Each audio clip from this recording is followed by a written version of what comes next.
Sri Gurubhyo Namaha. Today we are looking at a new perspective at Madhwa's philosophy, because we are going to do the reading and then understand it in the language English, which is foreign to us, but still to target at all the people, that is general public. There are many people who want in English. So this is mainly for them. And the reading will go as per C.M.Padmanabhaachar's book called as Life and Teachings of Sri Madhwacharya. So the chapter 1 will be read, and then based on that we will discuss about what is that he wants to convey to us. So who is C.M. Padmanabhaachar is a question that many people will have. He was a very big advocate in Coimbatore in the time of like late 1800s to 1900s, early 1900. This book was published during the year 1911 by himself. He himself has first published it, but later, seeing his this great work, SMSO Sabha took it up and they have also published it many times. So now what we are having is the latest, like 2004 it was published, this republished again, and it is a very good, we can call it as a lighting star which can take the people in the right direction and tell about the glory of Acharya Madhwa in this language. So the chapter 1 is called is named as introductory. Let me read it out and then we can discuss. Tradition is strong on the west coast that the land of milk and honey, known as Malabar and Canara, was within a comparatively recent geological age, a submerged area of the Arabian Sea. This country is a sharp slope from the Western Ghats, known as the Sahya Hills in Sanskrit literature. So here they are talking about the place where Acharya was born, and before that they are giving us one idea. So the west coast of India, it's called as the land of milk and honey, and it's Malabar, or Canara is also one of the names in the recent times. So it was actually a submerged area of the Arabian Sea, and it has a sharp slope. This country, it is a sharp slope from the Western Ghats to that valley, and those Western Ghats known as Sahya Hills in the Sanskrit literature. It is a narrow strip of land hemmed in by a long wall of mountains on the east and Arabian Sea on the west. This country is generally known to the Orthodox as Parashrama Chaitra. Parashurama is a well-known Brahmarishi of the Puranas who is said to have waged repeated warfare against the Kshatriyas and relieved oppressed India from the tyranny of wicked kings. So this land where Acharya was born, it is actually in between the Arabian Sea and the long wall of mountains on the other side. In the olden times, or orthodoxly, it is known as Parashurama Kshetra. Who is Parashurama? He is a Brahmarishi. He is actually Bhagavanta's avatara, and he waged a war against the Kshatriyas to remove their to take the people away from the atrocities of the wicked kings. After accomplishing this mission of his avatar, tradition goes on to say that he wanted a secluded spot for his own retirement and asked of the ocean for a strip of land. An extent that could be measured by the throw of Parashurama's battle axe was granted to him in response to his wish. Parashurama availed himself of the grant by making a good use of the concession, by throwing his battle axe, which in its flight covered the whole country, now comprising both Canaras, both Malabars, Travancore, and Cochin. So goes the tradition. So, traditionally, how did this land come to be? If it is under the Arabian Sea, how did it come up? For that, they are telling that after he was finishing his mission, this avatar of Paramatma, Parashurama, he wanted to have a strip of land and he asked Varuna for it. And Varuna said that you can take, that is, this is a Vidambana on Paramatma's side. He just wanted to show that even if he has the authority, during the time of his avatar, he will always follow the actual method that should be done. So if the ocean is the caretaker of the ocean, the ocean's Abhimani should be asked of it. He was given and he threw the axe. As far as he threw, that much place the sea receded and it became as Parashrama Chaitra. So that place is now compared, I mean now what is it called? Both the Malabar, the Travancore and Cochin are all part of this Parashrama Kshetra. This is set forth in the district manuals of Canara and Malabar. So this is having a historical, uh, it is having a historical stamp. One who knows the barren tracts of the east coast and judges the west therefrom will find himself grievously mistaken. The gigantic forests of the western Ghats, the never failing downpour of rain, the certain paddy crops of the annual harvest, the groves of the coconut and areca palms, with luxuriant clusters of jack studding the face of the country, impress the traveller with such a refreshing sense of luxuriance and plenty that he feels himself more or less on enchanted soil, amidst sceneries that prove the country to be a pet child of nature, smiling under the shower of nature's choicest blessings and bounties. So we can see that how Parashrama Kshetra is completely blessed. The way that it is even today, when you have a trip to the Western Ghats, you feel very much refreshed. Why? Because the land is so undisturbed. The nature is so much in plenty. The jackfruits are there in plenty. He's describing that at that time in 1900s. What he has seen, he has described. Paddy crops are there. Even now it is there. In Sakleshpur onwards itself, we can see all these things. The rain is going on. Always there will be a lot of rain in the Western Ghats. Lot of big trees are there and it looks very beautiful. The fertility of the soil, the picturesque Scotch scenery of hill and dale, the virgin woods of teak and rosewood, the waving expanse of green paddy, the luxuriant vegetation reminding one by contrast of patches of stunted bushes and arid wastes that pall the eye in Coimbatore and elsewhere, depict a picture altogether different from any that the traveler has known. Looking at the people, he is no less struck with their peculiarities than by the physical aspect of nature. He will be surprised and delighted to meet a race of men and women very handsome in appearance and fair in complexion, with regular clear cut features, dark eyes, and flowing tresses. The chief religious reformers of India, Sri Sankara, Sri Ramanuja, and Sri Madhwa, who claim between them almost the whole of the Hindu population within their fold, were born in southern India. Of these three, the first and the last belong to Parashurama Kshetra itself. Sri Sankara was born at Kaladi village, east of the present Alvai railway station on the Cochin-Shoranur line. As to the age of Sri Shankara, opinions are sharply divided. Western scholars are unanimous in fixing 788 AD as the year of his birth. Mr. C.N. Krishnaswamy Iyer adopts this view in his life of Sri Sankara. Theosophists, however, seem to think that this religious teacher belonged to pre Christian times. They say that he followed Buddha within a century after. Mrs. Annie Besant refers to a tradition in the Dwaraka Mutt and to a document said to have been discovered in the state offices of His Highness the Gaekwar of Baroda in support of her view.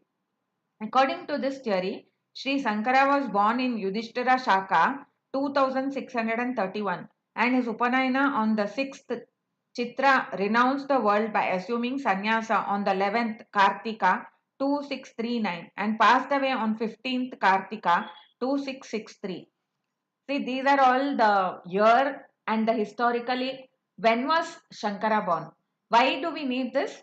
Because we want to see how long his Siddhanta was there in this country and how it has percolated into the minds of the people. Any Siddhanta or thought process, it lies in the air and when and it comes through and it percolates into the minds of the people, generation after generation that continues. So it is much more difficult to come out of it. So that is required when he was there. So according to many scholars, it's 788 AD, but some people they adopt that he was much more earlier, just 1000 years after Buddha. Sri Ramanuja belongs to the 10th century. He was born at Sri Perambuddur in the Chengalput district of in 1118 AD. Chaitra Shuddha 5th of Pingala. Sri Madhwa belongs to the 13th century. and he was born in South Canara, a part of Parashrama Chaitra. As to the sources from which materials can be gathered for a life of Sri Madhwa, it has to be remembered that Sriman Madhwa Vijaya by Narayana Panditacharya is almost the solitary fountain of information on the subject.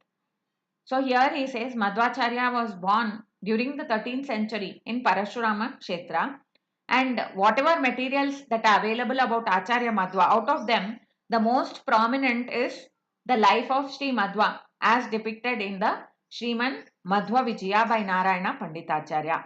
It is very probable that a biographical sketch of Sri Madhwa was composed in his own time. Someone of his learned disciples seems to have kept a diary of his tours and sketched his doings from time to time, recording all the important events of his life. These biographical sketches are not extant now. The only authoritative biography extant is well-known Madhva Vijaya written by Pandit Narayana Panditacharya.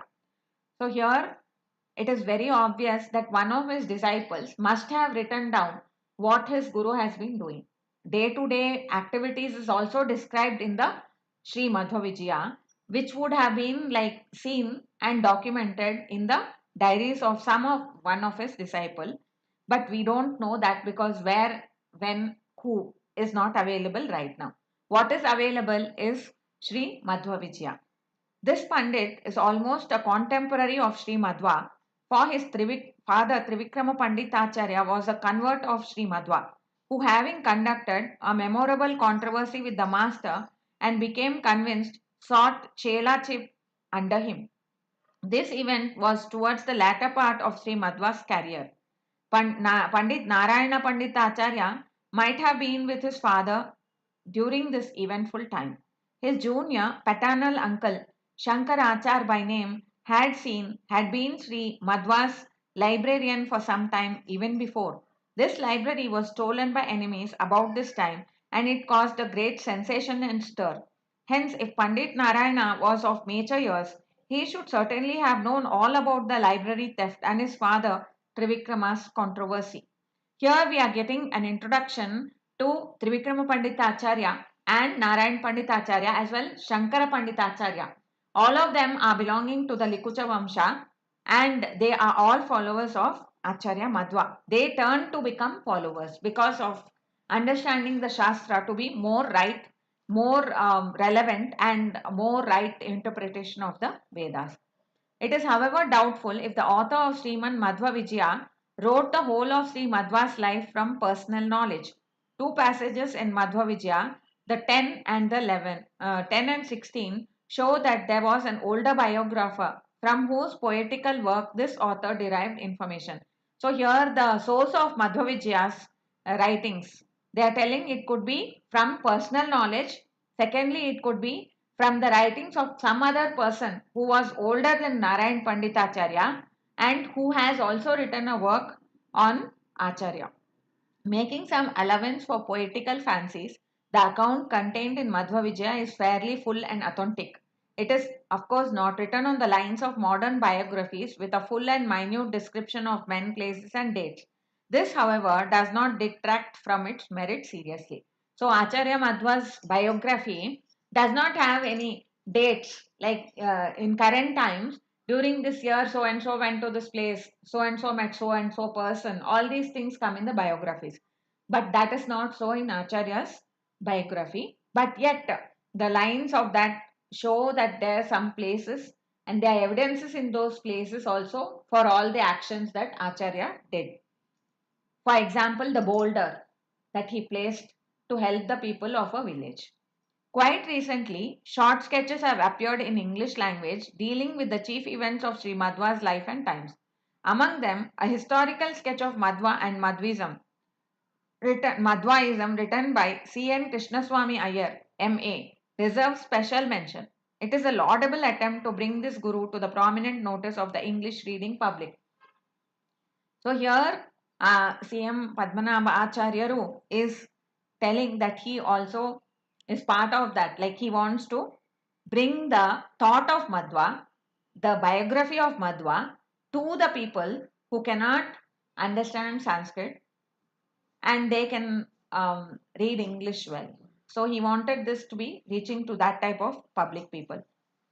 The chief difficulty in respect to the great sages of India is that very little is known of their personal history. Their work lives solidly amongst us. Their influence is actively felt everywhere. Dead bones are astir with life at the mention of their names. But as to the details of their doings, such as to go to fill up volumes of Western biographies, our knowledge is exceedingly poor. Acharya's works, no, there are plenty. There's lot of it. But actually, what he did, that is only in 16 sargas, which is very less. When you look at today's world, no, there are so many biographies. Lee Kuan Yew's biography is there. I think even Modi's biography is there. So many biographies are there. Um, all these biographies contain more detail about the historical place, time, and everything. But that doesn't matter. In India, mostly all the biographies are very short, but they have the works left by those speakers, by those people, they are vast. For example, even Vijay Dasa, his contributions are there, Purandar Dasa. But actual life story, if you ask them, they won't have a 400 volume book. They'll have one Suladi to depict the whole of Purandara Dasa's works and teachings. Because what they do is, their concept is that what for they appeared on the world. They came to the world to give something. That knowledge is more prominently taken in the Hindu thought. In case of Sri Madhwa, the ignorance of Western savants is very amusing. Very few of them seem to have heard of this teacher at all, and even these few seem to have very hazy and erroneous notions indeed. So it's a very sad thing. Western philosophers, they don't even know Madhwa. During the time 1911, he's talking about it. But even during this current time, 2022, very few Westerners know about that there is another thought in the Hindu religion. Hindu religion means monism. That is what many people think. But actually, Hindu religion means Vedas, and Vedas have different interpretations. This thing only is not known to many people. For instance, a German scholar of note whose knowledge of our religion and philosophy is fairly accurate and full sets out Sri Madhwa's system at some length with great appreciation and ends by confounding Madhwa with Vidyaranya. He says that Sri Madhwa died an abbot of Sringeri monastery. That is the author of a tremendous compilation for the benefit of all and the sundry in the shape of Dictionary of Oriental Names and Verbs, a volume known by the bombastic title of Catalogus Catalogorum, devotes some space to Sri Madhva. After a short account of the teacher, he confounds him with Anandagiri and Madhwacharya, mixes up in a jumble the works of all these various teachers and fathers them all on Sri Madhva. Some of these are, of course, Advaita books whose tenets and principles it was the life work of Sri Madhwa to overthrow.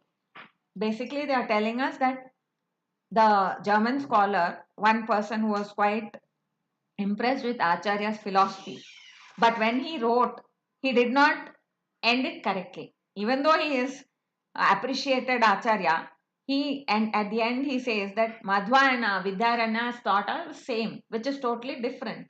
So that is means that is the enigma of the thought. You cannot really understand what is philosophy until you have the proper study under the Guru.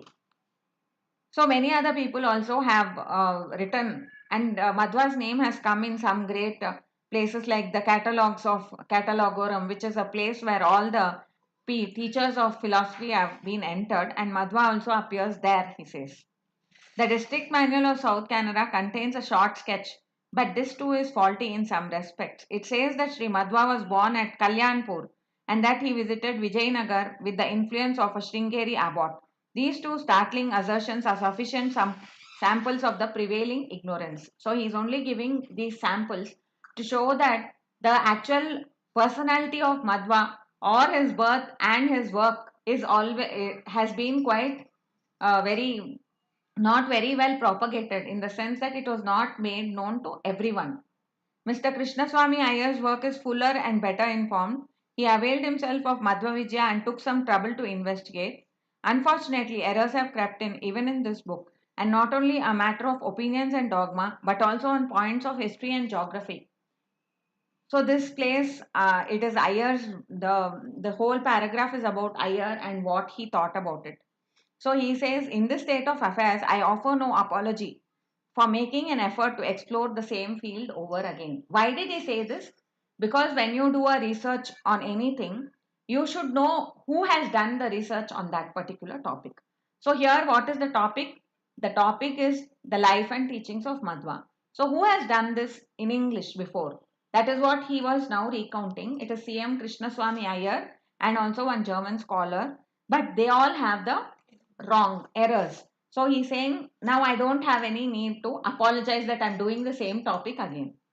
Possibly I may founder more grievously than my predecessors and make more serious mistakes by confounding facts with fictions. In spite of this risk, I think that attempts should be made to explore for facts in order to throw light on what is still obscure. So Sim Acharya is so humble. He's telling that whatever I say, I'm not claiming that it is going to be the best or the most expert thought. It can be having some mistakes also. But it is my earnest effort to find out what is the truth and explore it.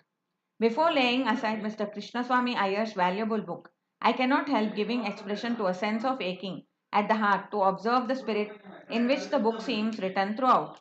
A veil of sneer lurks underneath the whole of the writing. The reader feels it more a caricature than a history. A lack of sympathy and appreciation is prominently in evidence. It looks as if the supposed bigotry of the Madhwas upset the author's equanimity. It looks as if the author wrote parts of at least a historical sketch, gnashing his teeth at the slander in called Sankara, old Maniman reborn, and the blasphemy in identifying Sri Madhwa with Bhima of the Mahabharata fame. So here we have to understand that what he is talking about is about Krishna Swami's book, and why he is talking about certain like a sneer. When he is talking, who will agree with this? These are all false claims. That is what he is trying to put up. What are the false claims he is talking of is that Acharya Madhwa is the avatar of Vayu, and then he was born before as Bhima. These are the things that he thinks it is a false claim he is thinking, but he has written the biography even in spite of that. So, this, after all, nobody is competent for any task unless he has his heart therein, unless he is in sympathy with the views he sets out, and unless he is an admirer of the hero whose biography he undertakes to write. Mr. Iyer cannot struggle as hard as he may, forget and forgive the wrong that he thinks Sri Madhwa has done to his faith. He must be more than human if he did so. If my remarks require verification, it is only necessary to glance at a few pages of Sri Iyer's Shankara and compare the spirit in which that work was done. So here he is saying, when you want to start out with a biography of Acharya Madhwa, you should have devotion to him. So that was one fallacy in Iyer's this thing. Whereas with C.M.Padmanabhaachar, that is not going to happen because he is a true devotee of Madhwa. So now here we have to end for today, and we will continue in the next session of this English, the Madhwa's parents and birth. We still have one paragraph in this introduction, but because some visitors have come, I will have to end it here for today, and we will just do the Samarpana for this. कायेन वाचा मनसेन्द्रियैर्वा बुद्ध्यात्मना वा अनुसृतस्वभावात् करोमि यद्यत् सकलं परस्मै नारायणायति समर्पयामि. Hare Srinivasa. I would like to tell one acknowledgement that this new series, the credit goes to Padmasini, because she was requesting me that we should do something more to know about Acharya Madhwa and to spread it also to other people. Maybe she did not say it to spread it to other people, but she said that we have to know more about Madhwa.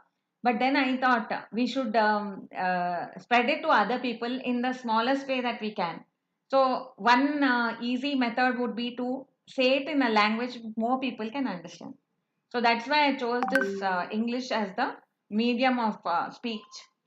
And I hope that those who are listening to it are able to follow it and understand what I'm saying. Thank you for listening. Hare Srinivasa.